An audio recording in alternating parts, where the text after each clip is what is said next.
വേറെ ആരെയും കിട്ടില്ല, അവനെ തന്നെ കിട്ടിയത് കൃത്യമായിട്ട് കണ്ടുപിടിക്കേണ്ടതെന്ന് വിളിച്ച്. എന്നാൽ ഇവിടുത്തെ ഏറ്റവും വലിയ പ്രശ്നക്കാരൻ അല്ലേ? Yes yes. ഓക്കെ, നീ പഠിക്കുന്നതിന് നേരിടുന്ന ഏറ്റവും വലിയ വെല്ലുവിളി എന്താ? വെല്ലുവിളി എന്ന് പറഞ്ഞാൽ ചാലഞ്ചസ്. ഓക്കെ, എന്താണ് ഏറ്റവും വലിയ ചാലഞ്ച്? പഠിക്കുന്ന തടസ്സം പ്രശ്നം, കംപ്ലീറ്റ് പ്രശ്നമാണ് സാറേ. അതിങ്ങനെ ഒറ്റ വാക്കിൽ പറയുന്നത് ഭയങ്കര പ്രശ്നമാണ് സാറേ. എന്നാണ് പറഞ്ഞത് ഇപ്പൊ മനസ്സിലായി. നീയാണ് ഏറ്റവും വലിയ പ്രശ്നക്കാരനാണ് അഖിൽ ജോസഫ്. അഖിൽ ജോസഫ് പറയാൻ പറ്റുമോ? ഇല്ല, ഞാൻ അടുത്ത ആളിനെ വിളിക്കും. നിനക്ക് വേറെ പണിയും തരും, നിനക്കൊരു പണിയും തരും. ഒരു പണി തരും നിനക്ക്, ഒരു പണിഷ്മെന്റ്. പണിഷ്മെന്റിന്റെ പകുതിയാണ് പണി. അങ്ങനെ പറ്റില്ല.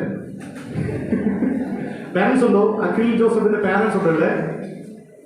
ഉണ്ടോ? ഓക്കെ, അവന്റെ മനസ്സിനെ വായിക്കുകയാണ്. കാരണം അവന്റെ തോളിൽ ഞാൻ കൈവച്ചിരിക്കുമ്പോൾ അവന്റെ തോളിലൂടെ, എൻ്റെ കയ്യിലൂടെ അവന്റെ മനസ്സ് എൻ്റെ തലച്ചോറിലേക്ക് എത്തിച്ചേർന്നിരിക്കുകയാണ്. അവന്റെ ഏറ്റവും, അതെല്ലാവർക്കും പറ്റില്ല, അവൻ എല്ലാവർക്കും പറ്റില്ല. സാർ, ഞാനത് എങ്ങനെ പറയും സാർ? കാരണം എൻ്റെ അധ്യാപകരാണ് ഏറ്റവും വലിയ പ്രശ്നം. അതിൽ നീ പറയാനുള്ള എങ്ങനെ മനസ്സിലാക്കി സാറേ? പോയിരുന്നോ? മനസ്സിലായോ? പണിഷ്മെന്റ് എന്താണെന്ന് മനസ്സിലായല്ലോ. ഓക്കെ, ആർക്കെങ്കിലും പറയാൻ പറ്റുമോ? ഞാൻ പറഞ്ഞ ഇത് ഇന്ററാക്റ്റീവ് സെക്ഷനാണ്. നിങ്ങൾ ഇങ്ങോട്ടോട് പറഞ്ഞാൽ മാത്രമേ ബോറടിക്കുകയുള്ളൂ. പറഞ്ഞേ ഏറ്റവും വലിയ പ്രശ്നം. ഇല്ലെങ്കിൽ പാരന്റ്സ് പറയും, മക്കൾ നേരിടുന്ന ഏറ്റവും വലിയ പ്രശ്നം എന്താണ് പാരന്റ്സ് പറയും. ആരെയും പറഞ്ഞേ?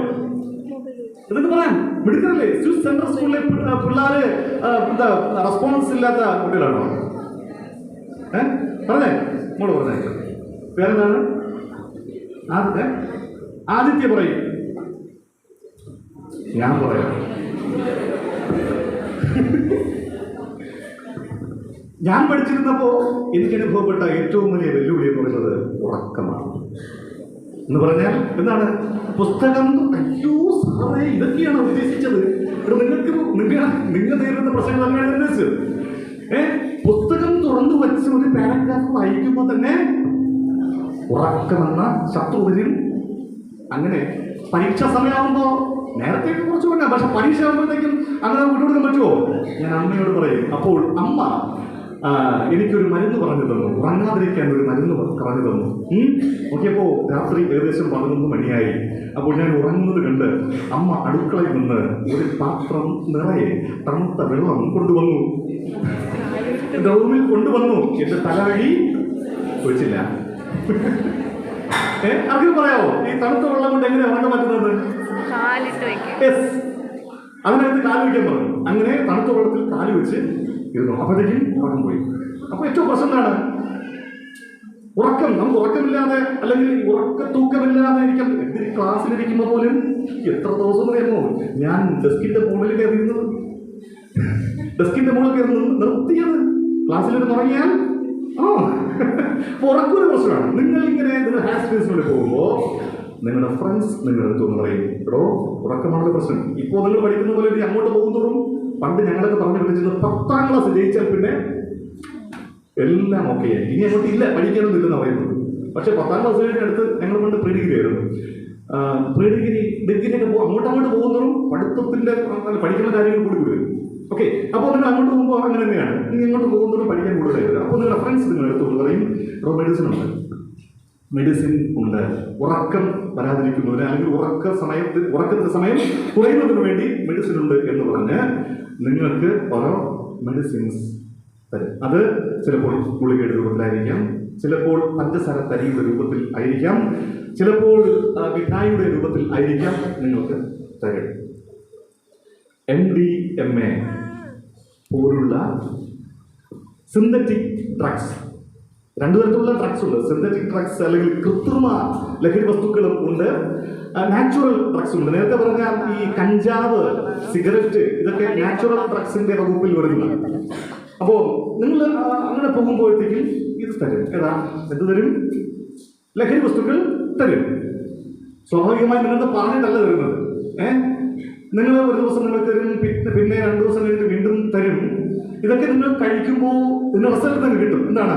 ഒന്ന്, നിങ്ങൾക്ക് ഉറക്കം വരുന്ന. രണ്ട്, അപാരമായ മെമ്മറി കപ്പാസിറ്റി ആയിരിക്കും. കോൺസെൻട്രേഷൻ കൂടും. ഇതൊക്കെ കഴിക്കുമ്പോൾ കോൺസെൻട്രേഷൻ കൂടുകയും ചെയ്യും. നിങ്ങളുടെ ടെൻഷൻ റിലീഫ് ആവും, നിങ്ങളുടെ സ്ട്രെസ്സൊക്കെ റിലീഫായി നിങ്ങൾ ഭയങ്കര ഹാപ്പി ആയിരിക്കും.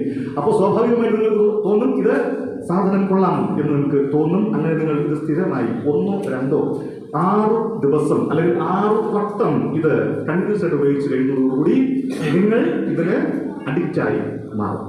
ഓക്കെ, അപ്പോൾ ഇതതിൻ്റെ പോസിറ്റീവ് സൈഡ് അല്ലേ? നല്ലതല്ലേ? ഉറങ്ങാണ്ടിരിക്കുന്ന നല്ലതല്ലേ? ടെൻഷൻ ഉണ്ടാകുമ്പോൾ ടെൻഷൻ റിലീഫ് ചെയ്യുന്നത് നല്ലതല്ലേ? ടെൻഷൻ നമുക്ക് കുറയ്ക്കണ്ടേ? ടെൻഷൻ കുറയ്ക്കണ്ടേ? നല്ലതല്ലേ? മദ്യം കഴിച്ചാൽ ടെൻഷൻ കുറയും, നല്ലതല്ലേ? സിഗരറ്റ് വലിച്ചാൽ ടെൻഷൻ കുറയും, നല്ലതല്ലേ? അല്ലേ? ഇവിടെ ഞാൻ പറയും സിഗരറ്റ് വലിച്ചാൽ ടെൻഷൻ കുറയും, നല്ലതാണ്. മദ്യം കഴിച്ചാൽ ടെൻഷൻ കുറയും, നല്ലതാണ്. നമുക്ക് ടെൻഷനാണ് നമ്മുടെ പ്രശ്നം അല്ലേ? ടെൻഷൻ കുറയും, നല്ലതാണ്. അങ്ങനെ നല്ലതാണ്. Okay, positive side. ഓക്കെ, അല്ലാതെ പിന്നെ ഈ സിഗരറ്റിന്റെ പുറത്ത് പിന്നെ ഇത് ആരോഗ്യത്തിന് ഹാനികരം എന്ന് മലയാളത്തിലും ഇംഗ്ലീഷിലും ഒക്കെ എഴുതി സിഗരറ്റിന്റെ മദ്യത്തിന്റെ ഒക്കെ പുറത്ത് എഴുതി വെച്ചിരിക്കുന്നെങ്കിലും അതുപോലെ സിഗരറ്റിന് പുറത്ത് നല്ല ഈ ക്യാൻസർ ബാധിച്ച് ഇങ്ങനെ ഇരിക്കുന്ന വികൃതമായ പേടിപ്പിക്കുന്ന ചിത്രങ്ങളൊക്കെ കണ്ടിട്ട് നിങ്ങൾ ഇതൊക്കെ ഉപയോഗിക്കുന്നു. നിങ്ങൾ അല്ല, ചിലർ അത് ഉപയോഗിക്കുന്നുണ്ട് എങ്കിൽ അതിനകത്ത് പോസിറ്റീവ് സൈഡ് കുറച്ചത് കണ്ടതുകൊണ്ടാണ് അല്ലേ? ഓക്കെ, പോസിറ്റീവ്സ് മാത്രം കണ്ടതുകൊണ്ട്. എന്തുകൊണ്ടാണ് പോസിറ്റീവ്സ് മാത്രം? ജസ്റ്റ് ഒന്ന് കണ്ടുപോയേ അടുത്ത ചിത്രം കൂടെ. അതുകൊണ്ടോ ഒരു മിന്നാരെ പോലെ ഡ്രഗ്സ്. നിങ്ങൾക്ക് പരിചയമുള്ള ഡ്രഗ്സുകളുടെ പേര് ഞാൻ ചോദിക്കുന്നില്ല. എന്തെന്നറിയാമോ? ഇപ്പൊ അവനോട് ചോദിച്ചു കഴിഞ്ഞാൽ അവൻ പേരെന്താണ്? ഏത് ക്ലാസ്സിലാണ് പഠിക്കുന്നത്? പാവോള ജിനോയെ പൊക്കി. 8th പഠിക്കുന്ന ജിനോയോട് ഞാൻ ചോദിക്കും നിനക്ക് പരിചയമുള്ള ഡ്രഗുകളുടെ പേരെന്താണെന്ന്. അവൻ അങ്ങോട്ട് ഒരു നിരത്തം നിരത്തും. അപ്പോഴേക്കും ഇവിടെ ഇരിക്കുന്ന പലരും കേട്ടിട്ടില്ലാത്ത ഒരുപാട് ഡ്രഗുകളുടെ പേര് കേൾക്കും. അതുകൊണ്ട് സ്വാഭാവികമായി ക്ലാസ് എടുക്കാൻ പോകുമ്പോൾ പല ഡ്രഗുകളുടെ പേരുകൾ പറയാറില്ല. നിങ്ങൾ കേൾക്കാത്ത ഡ്രഗുകളുടെ പേരൊന്നും പറയാറില്ല. അതുകൊണ്ട് മോനും പറയരുത്. നിനക്കറിയുന്ന പേര് ആർക്കും പറഞ്ഞു കൊടുക്കുക കേട്ടാ. ഓക്കെ, നമുക്കറിയാവുന്ന ഡ്രഗ് ഈ പറഞ്ഞ കാണുന്നത് മദ്യം, പിന്നെ സിഗരറ്റ്, പിന്നെ സിറിഞ്ചുകളൊക്കെ ഉണ്ട്. അതുവഴി ഈ പറയുന്ന ചില കെമിക്കൽസ് ഒക്കെ ബോഡിയിൽ ഉപയോഗിക്കുന്ന സംഭവം. അതിന്റെ പേരൊന്നും ഞാൻ പറയുന്നില്ല. ഓക്കെ, അപ്പോ നമ്മുടെ പ്രശ്നം ഡ്രഗാണ്. നമ്മളിന്ന് നമ്മുടെ സൊസൈറ്റി നോക്കുമ്പോൾ കാണുന്ന ഒട്ടുമുക്കാൽ പ്രശ്നങ്ങൾക്കും അടിസ്ഥാന കാരണം എന്ന് പറയുന്നത് ഡ്രഗാണ്. Family issues. ഇവിടെ ഒരുപാട് അമ്മമാരുണ്ട്, അച്ഛന്മാര്, അധ്യാപകരൊഴികെ വേറെ ആരും കൊണ്ടുപോയെന്ന് എനിക്കറിയില്ല. കുറച്ചുകൂടെ ഉണ്ട്. അപ്പോ പല ഫാമിലി ഇഷ്യൂസിന്റെയും 90% കാരണവും ഡ്രഗാണ്. മനസ്സിലായോ? ഭർത്താവ് മദ്യപിച്ചുകൊണ്ട്, നേരത്തെ പറഞ്ഞ പോലെ ടെൻഷൻ റിലീഫിന് വേണ്ടിയിട്ട് മദ്യപിച്ചുകൊണ്ട് വരുമ്പോഴത്തേക്കും ഇതിന്റെ സ്മെല്ലടിച്ച് അല്ലെങ്കിൽ ഭർത്താവിന്റെ ചില പെരുമാറ്റങ്ങൾ കേട്ട് ഭാര്യ ഫയർ ചെയ്യാൻ തുടങ്ങും. അപ്പോഴത്തേക്കും ഭർത്താവ് തിരിച്ച് ഭർത്താവിന്റെ മറ്റൊരു മുഖം കാണിക്കും. അങ്ങനെയുള്ള പ്രശ്നമാകുന്നു. ഫാമിലി തുടങ്ങി, സമൂഹത്തിൽ തുടങ്ങി, അങ്ങനെ ഒരുപാട് പ്രശ്നത്തിലേക്ക് പോകുന്നു. എന്തുകൊണ്ടാണ് ഡ്രഗ് ഉപയോഗിച്ചു കഴിഞ്ഞാൽ ഒരു മനുഷ്യന്റെ സ്വഭാവത്തിലും പെരുമാറ്റത്തിലും ചിന്തയിലും